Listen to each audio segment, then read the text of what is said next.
O noticiário brasileiro está repleto de temas internacionais nos últimos meses. Ao menos 3 assuntos fundamentais para entender as tensões globais têm estado nas TVs, rádios, jornais e nas redes sociais. 3 crises, cada qual à sua maneira, que refletem as complexas teias geopolíticas atuais e ilustram como o caráter imperialista e opressivo das potências ocidentais seguem vivíssimos neste século XXI. Aqui do nosso lado, a Venezuela vive grande turbulência econômica, política e social. O país vizinho luta para manter certa soberania nacional e evitar a invasão de forças externas que buscam desestabilizá-lo. Detendo a maior reserva de petróleo do mundo, a nação comandada por Nicolás Maduro é sufocada por um bloqueio econômico, ao mesmo tempo que o governo se encrudece e adota políticas questionáveis como forma de autodefesa. Do outro lado do globo, Ucrânia e Rússia travam uma longa batalha que remete a disputas territoriais seculares, com doses de corrida armamentista, disputa imperialista entre gigantes do Ocidente e do Oriente e pitadas bem generosas de tons nazistas. Por fim, ainda naquele lado bastante complicado do planeta, um genocídio é transmitido em tempo real para o mundo inteiro ver pela primeira vez na história. Com opressão sistemática, violência desproporcional, crimes de guerra, retirada de direitos básicos e muita morte, o Estado de Israel tenta exterminar o povo palestino. Com a anuência dos poderosos, inclusive os brasileiros, o governo de Israel ignora qualquer possível pressão popular, despreza a inútil ONU e afaga aliados enquanto assassina crianças, mulheres e civis palestinos e ataca Irã e Líbano, aumentando a tensão naquela problemática parte do planeta. Como esses 3 enfrentamentos dialogam? O que a comunidade internacional faz ou não faz para deter um genocídio, uma guerra, um ataque à soberania?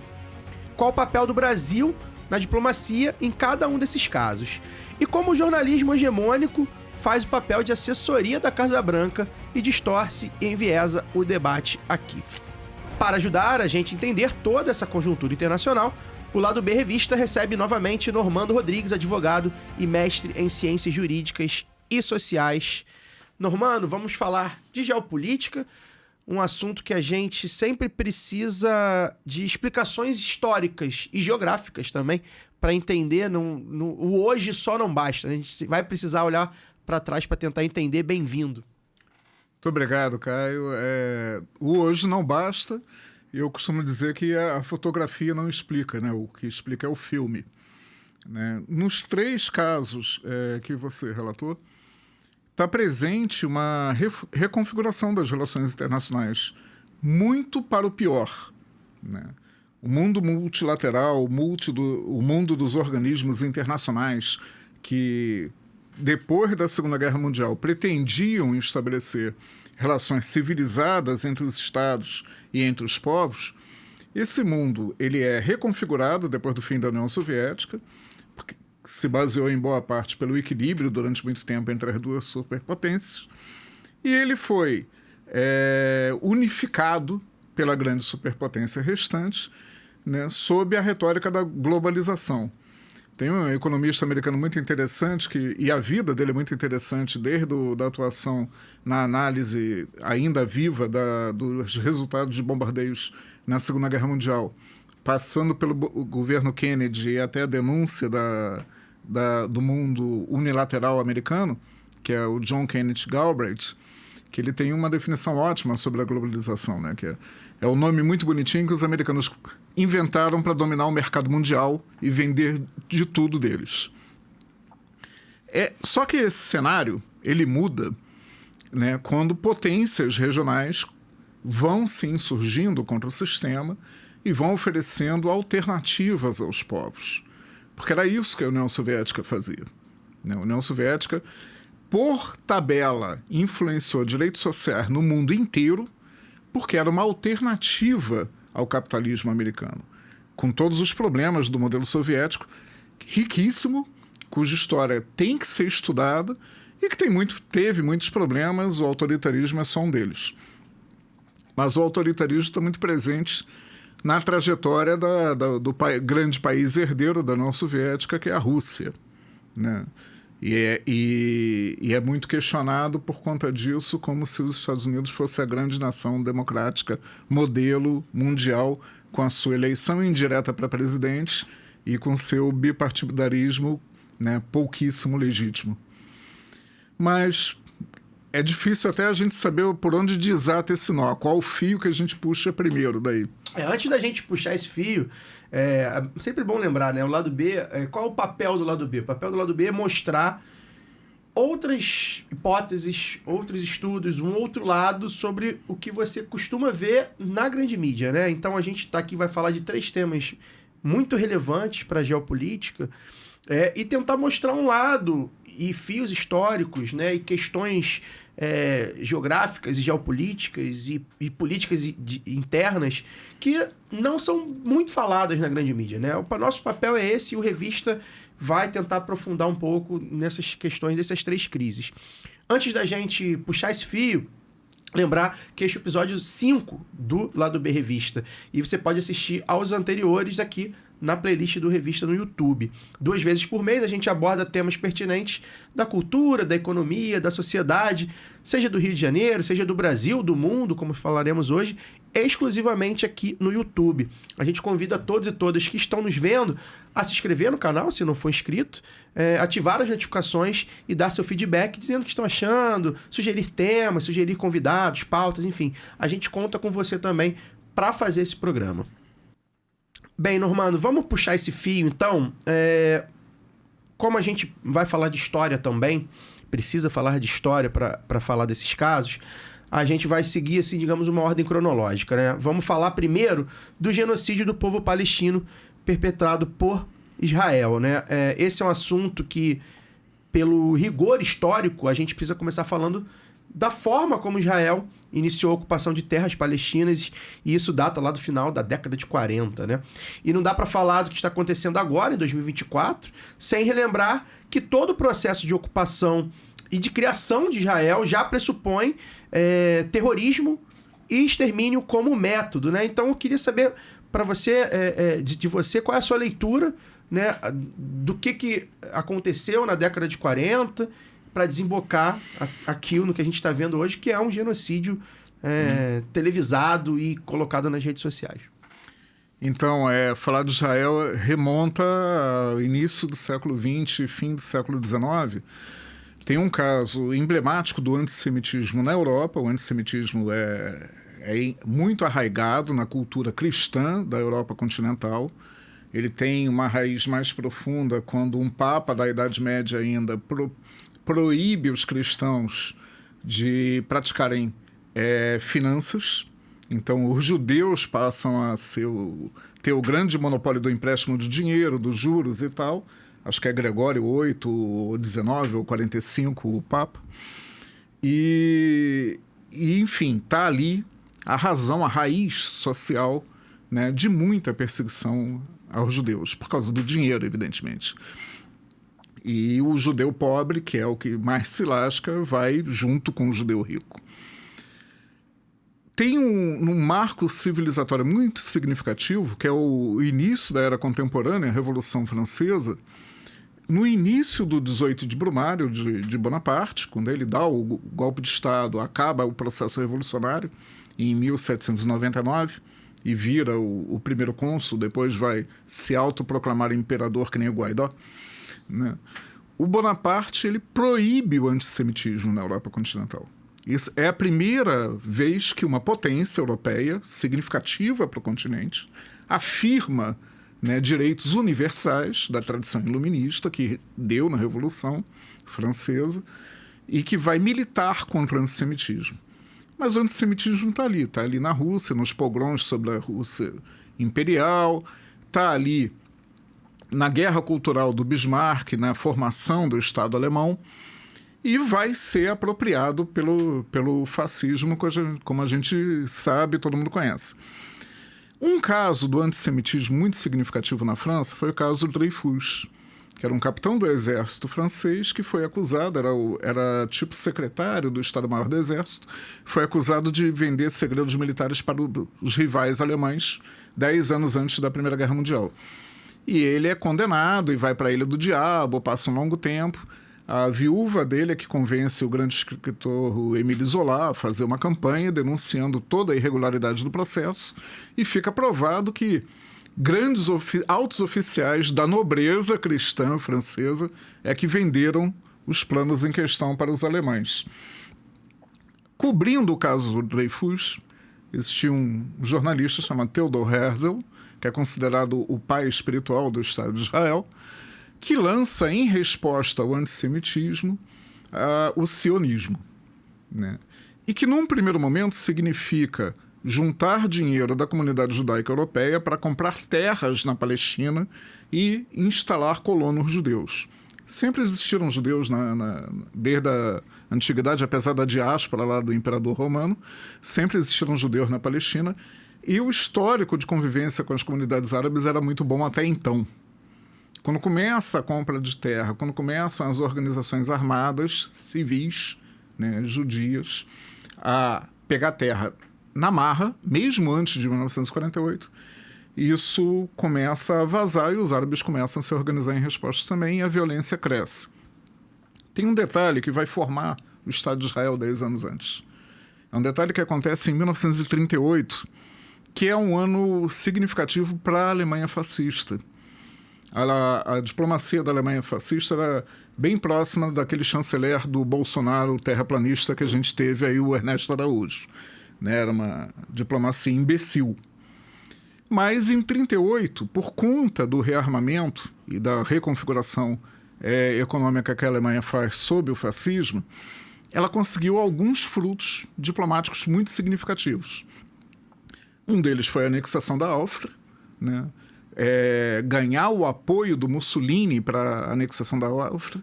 O Hitler tinha tentado um golpe de Estado na Áustria em 1934 e Mussolini tinha barrado, né?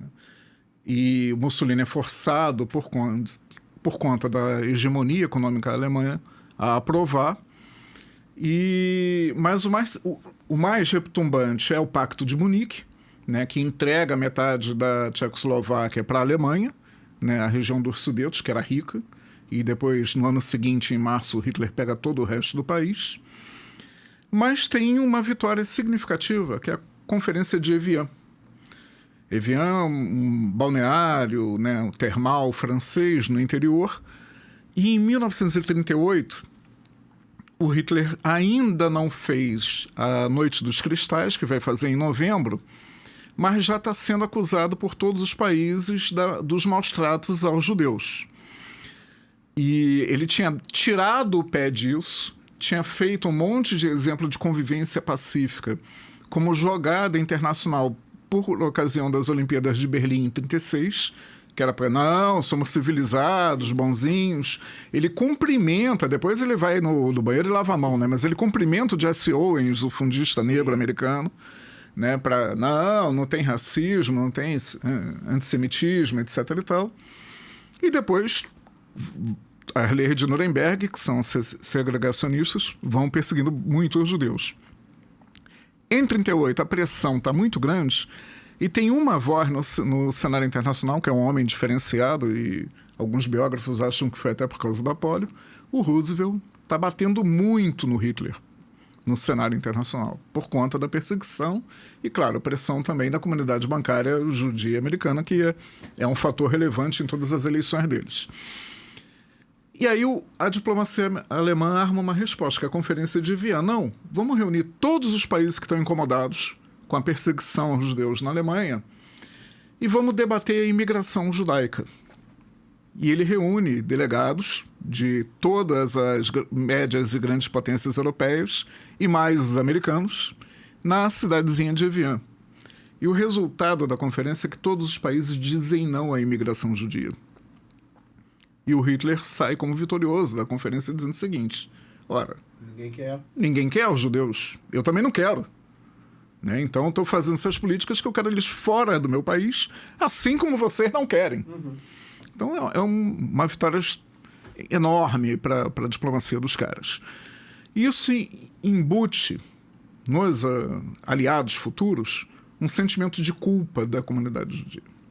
E isso está presente nas conferências internacionais de Yalta, Potsdam, né, que vão reconfigurar o mapa do mundo, né, para o pós-guerra, e fica um compromisso velado de que não, vamos criar a pátria dos judeus como Theodor Herzl lá tinha criado.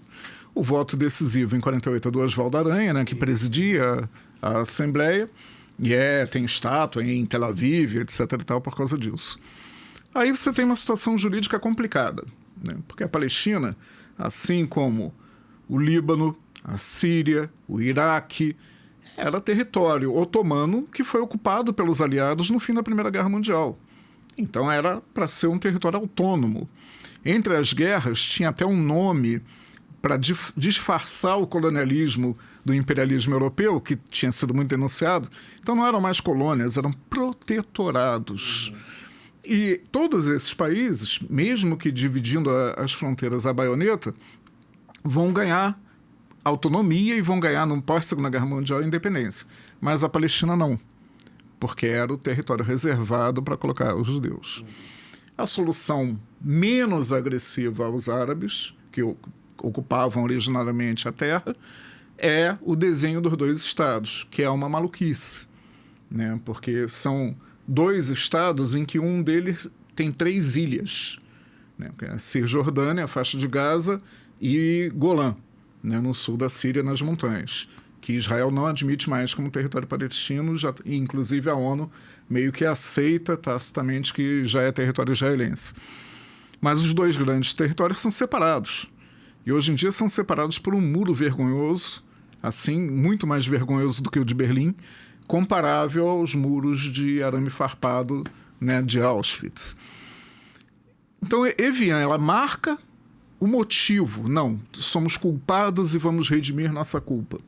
Durante décadas, o maior financiador do Estado de Israel, por incrível que pareça, não foi a comunidade judaica americana, foi a República Federal Alemã, também na lógica da culpa, mesmo quando estava quebrada economicamente nos anos 50, antes do chamado milagre econômico alemão do Adenauer.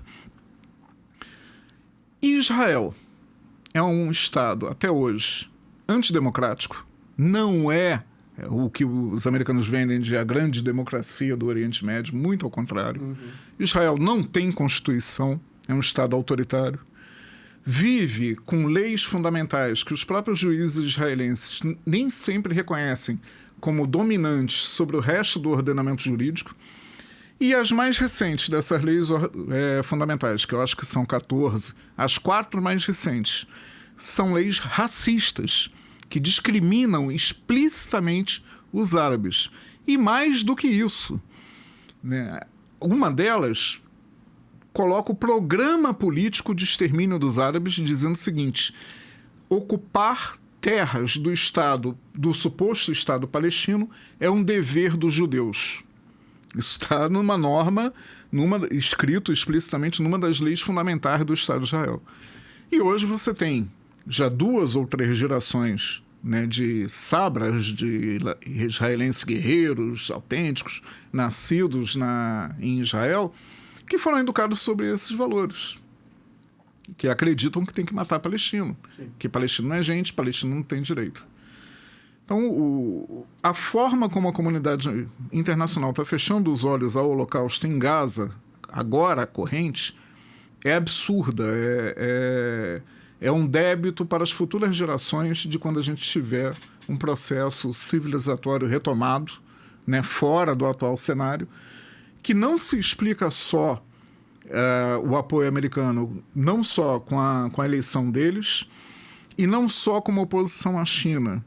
É mais do que isso um pouquinho. Significa o seguinte: é assim que eu trato quem se opõe à minha hegemonia. É assim que eu vou tratar. Já é o meu Estado títere, vai continuar matando o árabe porque eu banco. Tem uma questão, só para complementar, né, uma questão racial acima de tudo, né? A Sim. gente vê, tem interesse econômico sempre, né? A gente precisa, né, sempre deixar claro que a gente está falando de imperialismo, de grana, de interesse econômico. Mas tem uma questão racial muito forte. Sempre que a gente fala de Palestina, a gente precisa lembrar isso, né? É o racismo que tem muito forte do Ocidente para o povo árabe, no com geral. Relação ao povo árabe, uma É. discriminação muito forte, né? Que tem origens também na Sim. Idade Média, tem todo um... Agora, a sociedade israelense, particularmente, ela é terrivelmente racista. Racista dentro da comunidade judaica. Você tem o judeu originário da Palestina, que hoje em dia é a minoria da população, desde as grandes imigrações pós-Segunda Guerra Mundial. Você tem o judeu europeu caucasiano, branco, com aquilo rosa, né, e de olhos claros. Essa é a maioria da população israelense de primeiro nível. Quando acaba a União Soviética, você tem uma imigração grande de judeus do leste europeu, que são tratados como cidadãos de segunda categoria porque são eslavos, não são caucasianos. E abaixo deles, você tem a subpopulação, que são os judeus etíopes, Isso. que são judeus, mas são negros. Então, esses ficam no pé da pirâmide e recebem as piores designações de trabalho sempre. A gente vai agora atravessar o globo, vai continuar mais ou menos numa linha temporal, embora não seja, essa questão também seja uma questão que data de muito tempo, né? Porque a gente está falando de imperialismo de uma maneira geral aqui. A gente vai atravessar o globo para vir para cá, né? Para o nosso território aqui, nosso continente. Na última década, a Venezuela vem enfrentando sanções por parte de países do norte global e seus sócios, como a gente vem falando aqui no programa, né? E para falar da questão da venezuelana, a gente precisa passar por essas sanções, né? É evidente que isso rebate na soberania do país de uma forma muito, muito forte, né? E, claro, também o que está por trás dessas sanções, né? A gente está falando, repito, esse programa é uma apanhada de imperialismo. O novo imperialismo, ou o velho imperialismo com a nova roupa, né?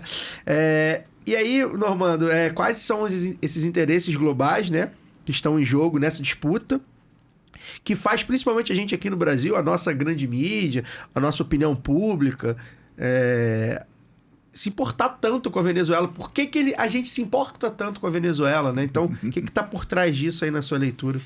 Não, em primeiro lugar, a gente se importa tanto com a Venezuela porque os Estados Unidos querem que o Brasil se importe muito com a Venezuela. E é um absurdo o Lula não tomar partido mais gritante, né, mais forte, mais retumbante contra a Venezuela.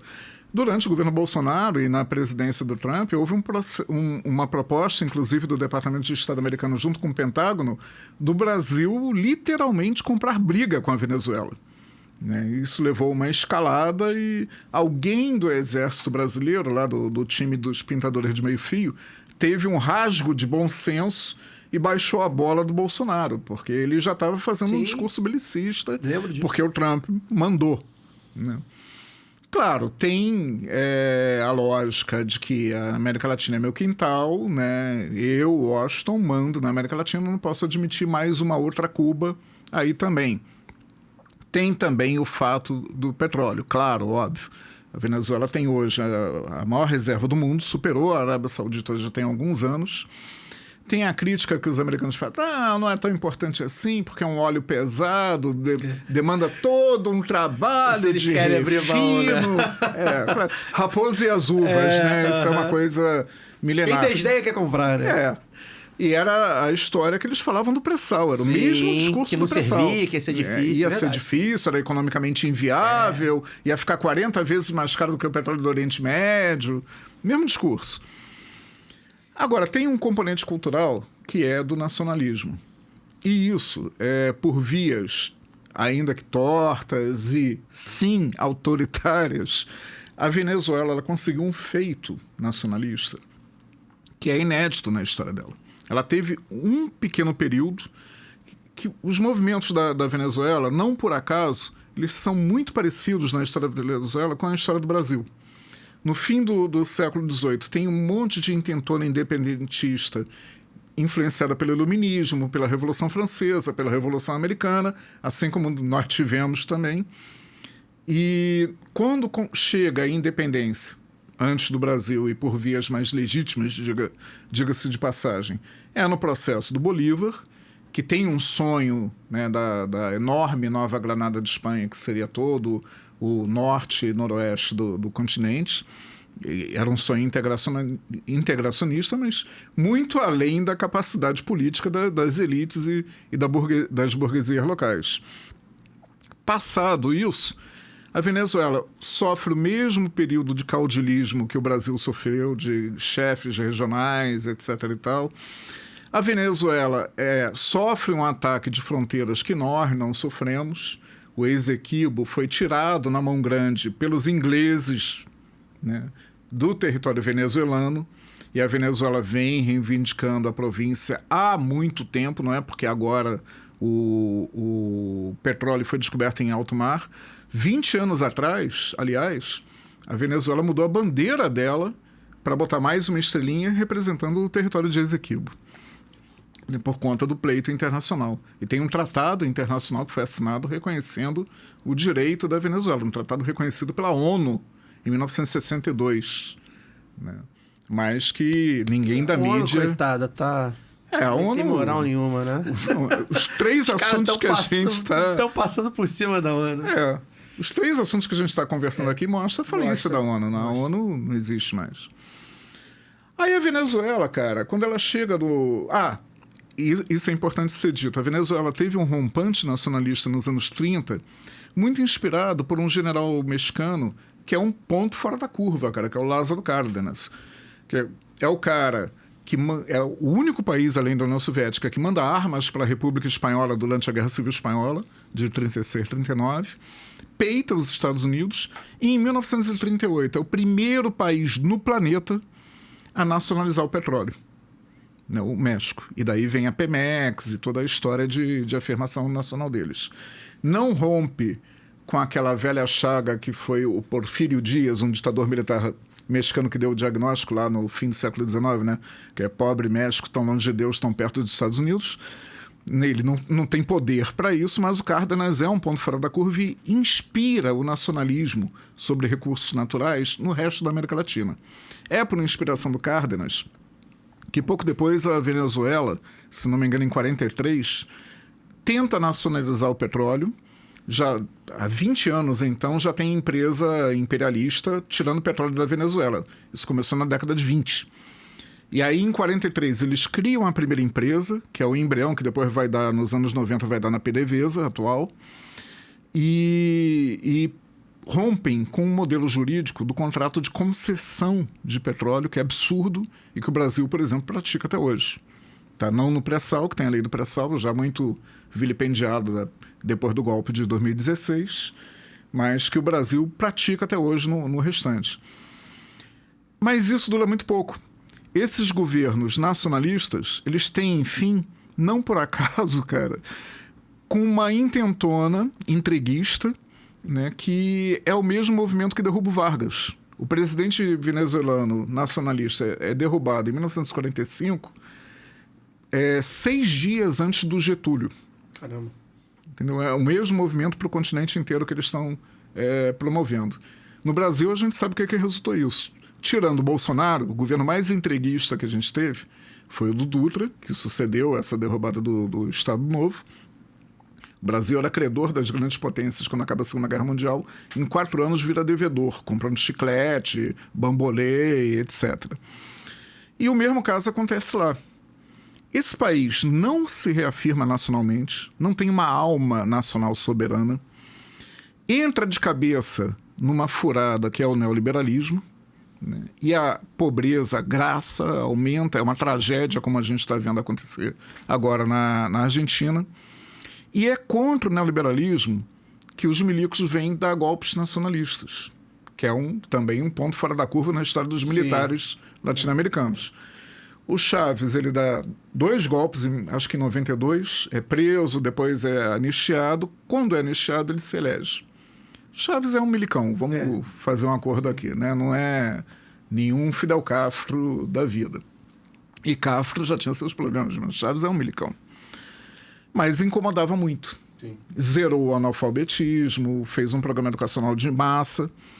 E os Estados Unidos não tinham como peitar Chávez com o carisma que ele tinha. Mas quando ele morre e Maduro assume, meses depois são decretadas as sanções econômicas. Sanção econômica nunca derrubou o governo em lugar nenhum do planeta. Isso é uma grande mentira dos americanos. O que eles fazem com a sanção econômica é maximizar os lucros e demonizar a população na esperança de que a população se revolte. Quase 20 anos de sanção no Iraque mataram 500 mil de crianças. Né? É o único resultado. A história de Cuba mostra o que sanções econômicas fazem.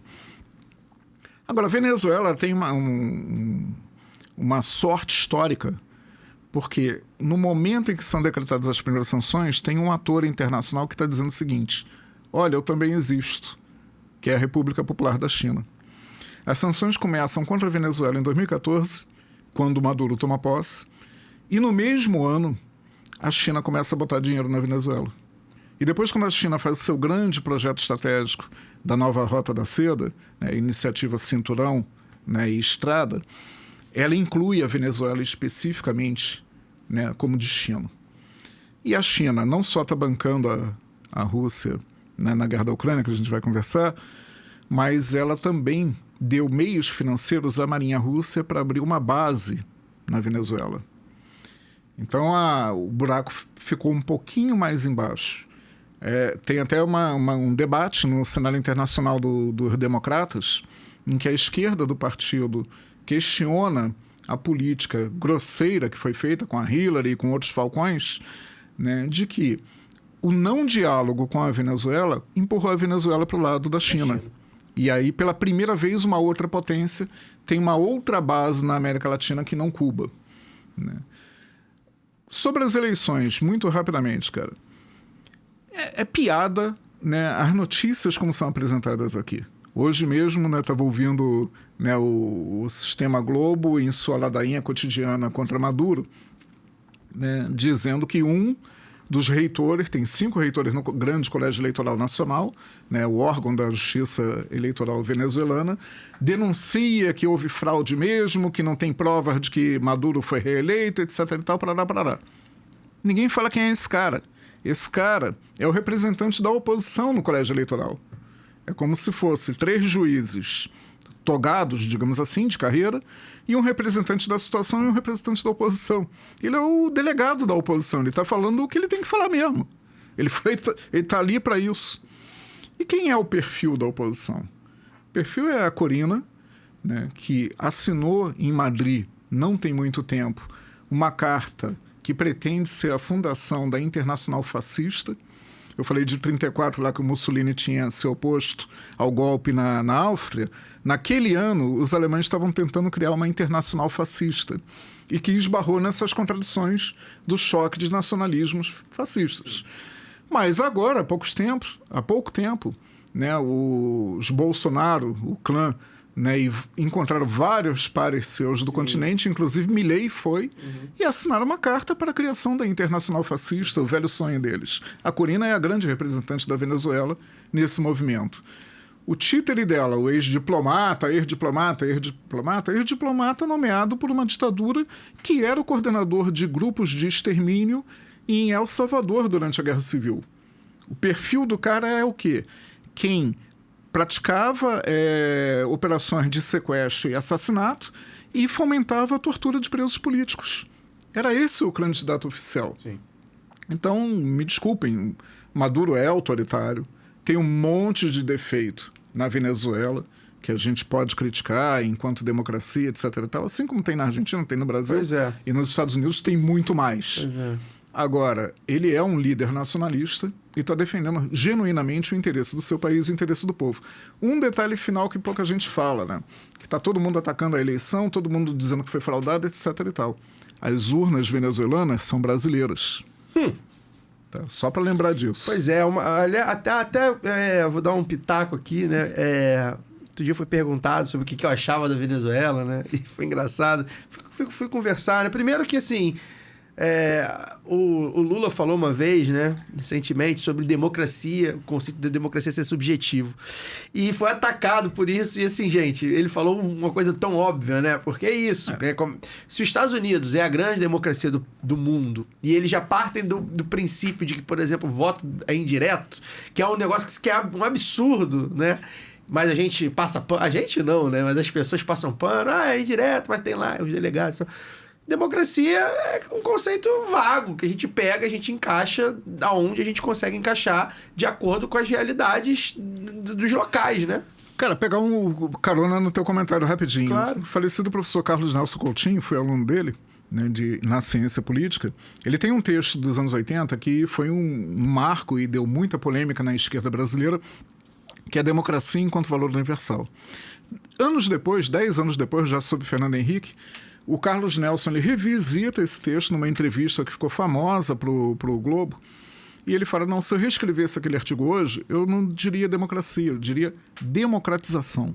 Porque a democracia, enquanto Estado, em abstrato, não existe. Existe um processo de democratização que tem que ser contínua, que tem que ser continuamente aprofundado, radicalizado. Pois é. E é curioso, é claro que assim, a Venezuela tem problemas, inclusive problemas do sistema eleitoral. Mas assim, qual país que não tem, né? E aí eu fui, para concluir nesse assunto, esse meu interlocutor, né, perguntou, e eu falei que eu passei muitos anos estranhando o que acontecia na Venezuela. Passei muitos anos estranhando essa coisa dessas denúncias, por essas eleições e tal, até que eu me deparei com um país que começou a colocar em xeque as eleições, que é o país que eu vivo, né? O Brasil começou a colocar em xeque as eleições. Então, e quem são as pessoas que colocam em xeque as eleições no Brasil? Né? Então, assim, você imagina um venezuelano médio ouvindo a Globo News Internacional, né? Mostrando lá, por exemplo, o Aécio reclamando das eleições de 2014. Tô nem falando do bolsonarismo, né? Tô falando da direita limpinha. Então, assim, é muito relativo isso aí, enfim, a gente... E tem interesses, né, o Normando, que a gente tá mostrando aqui.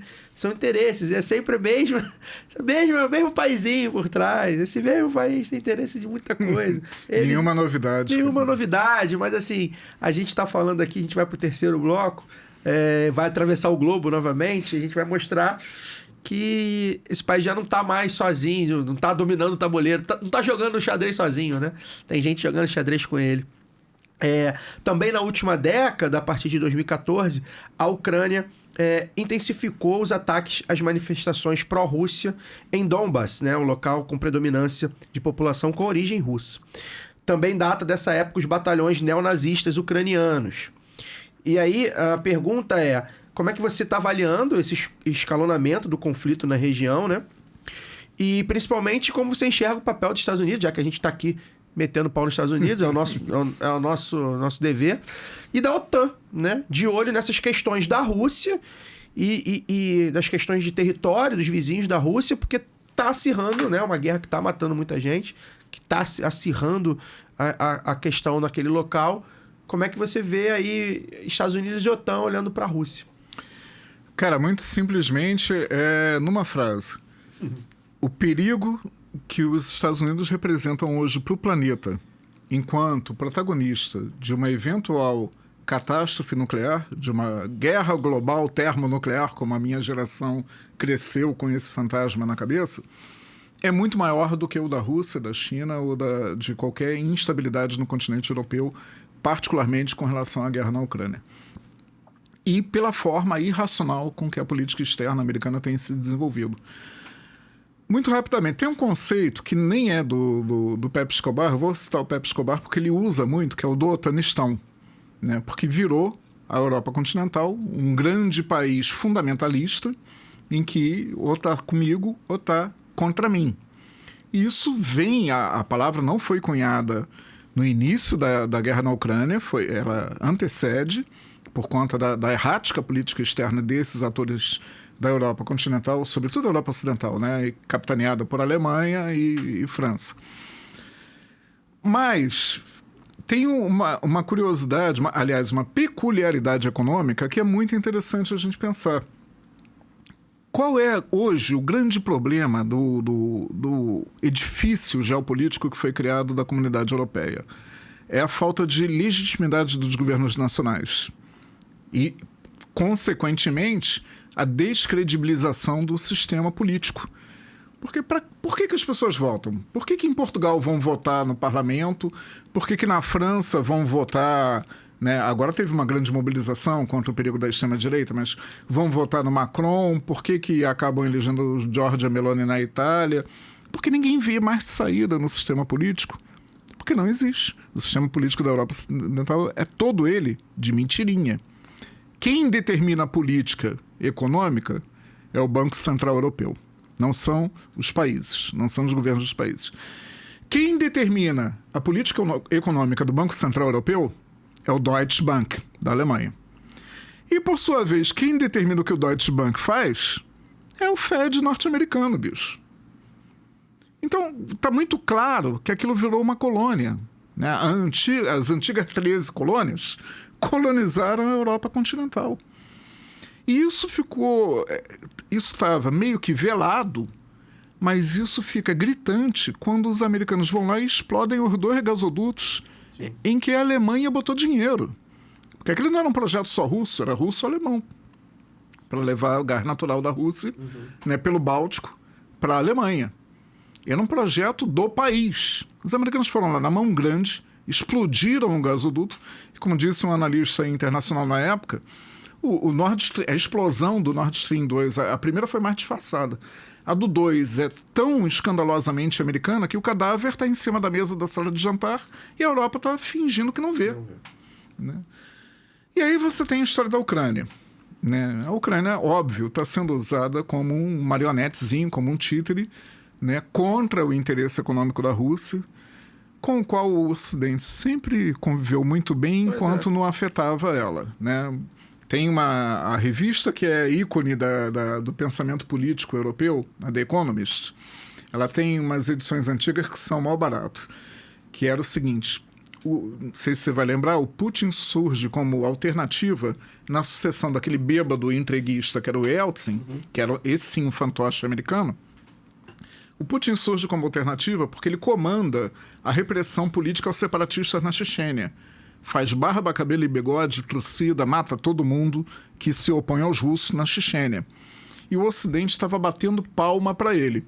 Aí, no primeiro ano de governo Putin, ele estatiza uma empresa de petróleo e prende o cara da Yukos, né, provando que ele tinha feito negócios contra o interesse do Estado. Aí o Putin sai na capa da Economist com o título Vlad o Empalador. Né? Matar checheno estava tudo bem. Sim. Prender empresário, não, pô. Não pode. Né? Combater milionário, não pode. O Ocidente sempre teve essa coisa com relação ao Putin. O Putin vira problema quando ele reafirma o nacionalismo russo, ele começa a resgatar valores. O cara resgata o hino da União Soviética, não sei se você sabe disso. Sim. Né? Isso é significativo para os russos. Resgata herói da Segunda Guerra Mundial, começa a fazer celebrações e faz discursos de projeção de poder, particularmente para a Venezuela, mas também voltado para o resto da esquerda latino-americana, sobre o imperialismo americano. Estando longe de ser comunista. É bom a gente reforçar, né? Ele só utiliza desses meios, né, para se colocar na disputa. Mas acaba fazendo um contraponto. Não é nem melhor nem pior, mas faz o contraponto dos caras. E coloca na disputa. E aí, cara, tem o movimento da Revolução Amarela, que eles chamam, né, de 2014. Derrubam um presidente ucraniano que era pró-Rússia e tudo bem, era um corrupto, etc e tal, tudo bem. A corrupção sempre surge como argumentação conveniente, né, contra Juscelino, contra Getúlio, contra Lula. E aí promovem toda aquela revolução pró-Ocidente em 2014. Vou falar uma coisa, cara, jogando assim na sinceridade, né? A independência da Ucrânia é uma invenção da OTAN. Nunca existiu Ucrânia independente. A Ucrânia sempre esteve ligada, historicamente, à Rússia. São povos eslavos irmãos, têm idiomas muito parecidos, um foi a literação do outro, e tem toda uma trajetória em comum. Né? A Ucrânia forneceu os melhores guerreiros para o Império Russo, a Ucrânia deu linha de combate para a guerra civil que sucedeu à Revolução Bolchevique. Sim, sempre existiu um nacionalismo de direita, fascista, né, ucraniano, contra os russos, que foi muito alimentado pela tragédia do Holodomor, que todo mundo fala que foi uma fome intencional do Stalin. Não foi isso. Né? Qualquer estudo histórico sério vai demonstrar que foi resultado desastroso de uma política econômica. Uma política econômica que, curiosamente, tinha sido idealizada pelo Trotsky. E que, quando o Trotsky estava ainda disputando poder, o Stalin se opôs. O Trotsky vai para o exílio, tem seus anos ali de 27 até encontrar a picareta em 40, e o Stalin adota aquela política que o Trotsky tinha desenhado de coletivização forçada e mais, de industrialização com as receitas da exportação de grão. Ocorre que dentro do território todo do antigo Império Russo e da União Soviética em formação a partir de 23, a Ucrânia é o grande celeiro, a Ucrânia é o grande produtor de trigo. Então aquele trigo era confiscado para exportar, fazer divisas e industrializar o país. Não é à toa que a União Soviética chega na Segunda Guerra Mundial com uma produção de aço que era 10 vezes mais do que os alemães estimavam quando foram invadir a União Soviética.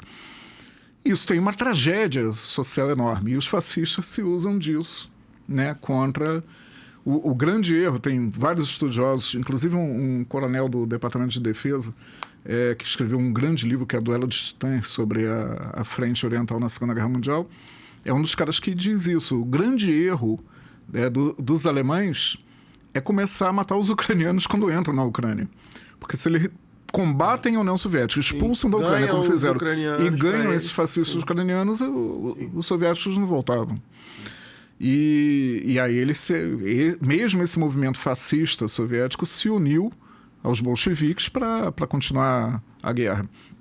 Enfim, a Ucrânia é tão russa, que o Estado russo surgiu no século VIII e foi fundado em Kiev. Né? Então, é absurda essa separação. Mas é uma separação fomentada. Tem erros históricos aí. Né? A Crimeia, que é a Península Estratégica, teve uma guerra importantíssima no século XIX. Ela foi conquistada pela Catarina II, a Grande, sempre foi tratada como russa, apesar do questionamento da Turquia que deu na guerra na década de 1850. Antes do Gorbachev, você tem o outro careca que bate com um sapato na mesa, né, que é o Khrushchev, que sucede Stalin e impede o que o monstro Beria tome o império, impede, né, o Beria,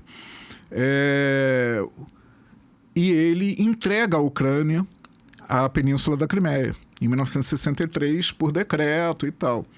Não fazia grande diferença, são repúblicas componentes do mesmo sistema internacional que era a União. E você pode falar um monte de coisa horrível sobre a União Soviética, tem muito problema para falar. A União Soviética combatia o racismo, apoiava povos em movimentos de independência, não só porque era estrategicamente interessante para ela, e era multiétnica, multicultural. Fala-se muito da repressão religiosa e do antissemitismo na União Soviética. Sempre, em todos os governos soviéticos, tiveram grandes burocratas do Estado que eram judeus. Sempre as igrejas ortodoxas permaneceram abertas e promovendo seus cultos. Então, tem que ver com muito cuidado essa história. A Rússia tem um monte de problema e tem uma tradição autoritária, não tem nenhuma tradição democrática. E o Putin se dá bem por causa disso. Né? Ele é hoje o cara que restaura o orgulho nacional. O Donbas é um processo de industrialização que vem da União Soviética. Aquela população é russófona porque foi de famílias russas, servidoras do Estado, que foram industrializar a região rica em carvão do rio Don, é a bacia do Don, por isso que é Donbas, né? E é a região mais rica da Ucrânia. O Zelensky, por ironia do destino, vem de lá, e de família russófona. Né? O Zelensky, que agora foi entrevistado por esse prócer da democracia e do iluminismo brasileiro, o Luciano Huck. Né? E qual é o compromisso do Zelensky quando ele se elege, cara? Isso é muito legal de você resgatar. Porque desde 2014, desde a Revolução Amarela, os nacionalistas, como você disse, estavam massacrando a população russa do Donbas. E a Rússia dando alertas. Isso é inadmissível, não pode acontecer, etc. e tal. Somos povos irmãos, parará, parará, parará. O Zelensky se elege com uma plataforma de desmobilizar o batalhão Azov, a organização fascista deles. Com 2 meses, literalmente 2 meses de governo, ele vai para o Don, se reúne com os comandantes do batalhão Azov, a imprensa toda do país cobrindo, e ele volta e oficializa o batalhão como um órgão das Forças Armadas. E tá tudo bem se os fascistas forem ucranianos, não tem problema nenhum. A guerra agora já tem mais de 2 anos. Começou em fevereiro de 22. No primeiro 8 de março, Dia Internacional da Mulher, né, da guerra, ou seja, 8 de março de 2022, a revista da OTAN, que tem os seus órgãos de comunicação, né, o braço armado da Europa, a revista da OTAN publica na capa a foto de uma soldada ucraniana com um brasão de sol negro, né, no ombro, entendeu? Se orgulhando do símbolo. Então não tem problema se o fascista for ucraniano, assim como não tem problema se o Bolsonaro for fascista, né? O problema é... Não tem problema de pegar o fascista e botar na mesa de jantar. Só não pode comer os convidados. Tem que ser o meu fascista, né? E tem que ser o meu fascista de estimação. Atendo os meus interesses. E a gente vive um momento, você falou, a gente compara muito com o fascismo do século passado, né? Que os nossos fascistas são entreguistas, né? Os fascistas anteriores ainda eram nacionalistas, né? Ainda tem isso, né? São falsos nacionalistas, né? Mas no século passado também era, também tinha, porque né? Você tem um monte de estado satélite fascista da Alemanha que era um entreguista para a economia alemã, do mesmo jeito. Sim. Normando, conversa boa, acho que a gente conseguiu dar um apanhado histórico, né? Pra gente tentar entender. Vou repetir, assim, qual é a nossa missão aqui? A gente não quer que você saia ouvindo o Revista e fale, caraca, sei tudo sobre essas 3 crises. Não é isso. Não é isso. A gente está tentando dar outras visões, complementar algumas visões que você não vai ver na grande mídia, nas principais mídias, e que você tem a chance de ver nas mídias alternativas, nas mídias contra-hegemônicas, como o lado B. A gente, né, Normando, a gente sabe que as coisas não se esgotam aqui, claro. E fica, caraca, agora eu sei tudo sobre a crise na Ucrânia. Não é isso. Estudem, continuem olhando, lendo. Inevitavelmente, a gente vai ser bombardeado por informações da grande mídia, né, que tem viés, né? Então não adianta, a gente não vai fugir, né? A gente vai ouvir, e aí você vai ouvir e vai entender. Agora que você vai ouvir, você vai saber, não, peraí, não é bem assim, isso aqui não está sendo dito, isso aqui não foi dito. Uma informação nova, vou ver se é isso mesmo. A ideia do Revista, do lado B como um todo, é esse. Na questão geopolítica, principalmente, porque a gente sabe, e aí a gente se compromete aqui, vou trazer o Normando para falar de geopolítica, sem falar dos Estados Unidos um dia. Mas os Estados Unidos precisam não fazer nada, né? O dia que os Estados Unidos não se meterem nos lugares, nas coisas, aí a gente promete que a gente faz aqui um programa sem falar de Estados Unidos. Enquanto os Estados Unidos continuar fazendo e falando, né? Enfim. E eu acho que para concluir, né, Normando, obrigado por ter estado aqui com a gente. Acho que para concluir, o que a gente mostra, né, como você falou na abertura, é um novo desenho, que é um desenho que tende, e isso muda também com o tempo, mas que tende a opor os interesses dos Estados Unidos e seus aliados do Ocidente, do chamado Norte Global, da Europa, com um desenho que parece que tem ali a Rússia e a China tomando protagonismo. Embora, repita, eu também... daqui a 2 anos, eu vou falar, Caio, Rússia e China estão entrando na porrada. Então, assim, hoje, né, parece que é um desenho que os Estados Unidos... e por isso tantos conflitos, né? Os Estados Unidos agora não atua mais sozinho. Quando os Estados Unidos bombardeava país, e fez isso, né, décadas inteiras e tal. Agora, me parece que a gente tem uma outra opção de mundo com seus problemas, não são perfeitos, tem questões democráticas, autoritárias, de sociabilidades, enfim, né? A gente também aqui, a gente precisa também entender, mas me parece que os Estados Unidos vai começar, ou está começando a ver que o imperialismo dele vai ter que esbarrar no imperialismo dos outros, né? Obrigado, Normando. Não, eu que agradeço mais uma vez, cara. Foi um sobrevoo, como você falou, não é para esgotar nenhum dos temas.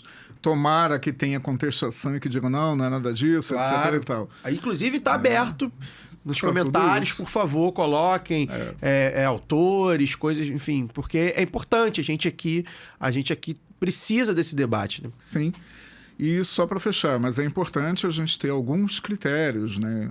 Saber que Israel hoje é um Estado bandido, não democrático, não constitucional, é importante para a gente valorizar e defender a nossa democracia.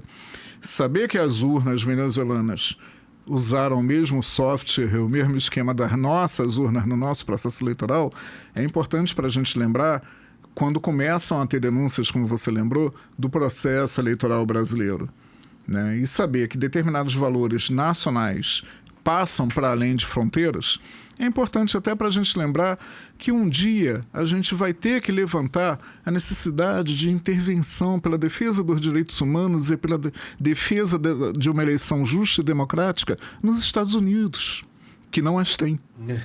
E não é por acaso que a gente olha aí, principalmente você que está no Twitter, né? Olha aí e vê que o lado de lá, né? A extrema-direita brasileira, costuma usar umas bandeirinhas, né? Usa a bandeirinha da Ucrânia, usa a bandeirinha de Israel, usa a bandeirinha dos Estados Unidos. Muita então, coisa. assim, não é por acaso isso tudo. A gente está tentando aqui mostrar, acho que a gente conseguiu. O 5º episódio do novo Lado B Revista fica por aqui. A gente lembra que o Lado B Revista é uma parceria do Lado B com o escritório Normando Rodrigues. Lembro que este é o novo programa do Lado B exclusivo, tá? No YouTube. 2 vezes por mês, um episódio inédito do Lado B Revista. Então, se você está vendo pela primeira vez, se você não é inscrito no canal, se inscreva no nosso canal, ative as notificações, é fundamental. Quando a gente fala assim, ative as notificações, tem que ativar, porque o YouTube não entrega se você não ativar, né? Se você não ativar as notificações, você vai abrir o YouTube e vai ver lá um monte de coisa do algoritmo, do sei lá o quê, e não vai ver que chegou um episódio novo. Então, se você assina o Lado B, se você tem interesse no conteúdo do Lado B, precisa interagir com a gente, deixar comentário, deixar like e ativar as notificações, porque não entrega. Infelizmente, é a nova modalidade de comunicação que a gente vê. Não adianta assinar o conteúdo, né? Como a gente fazia antigamente, assinava newsletter, né? Vai receber lá por e-mail. É certo que você vai receber assinatura de jornal, é certo que você vai receber. Hoje não basta. Precisa ativar a notificação, interagir, mostrar que além de assinante, você tem interesse naquele conteúdo. Então a gente pede para que vocês façam isso, interajam com a gente. E, claro, deixem seu feedback, deixem seus comentários. Se vocês quiserem saber mais alguma coisa, alguma dúvida que ficou, a gente passa para o Normando também, deixa no comentário aí que ele responde. A gente gosta dessa interação e a gente espera você até a próxima.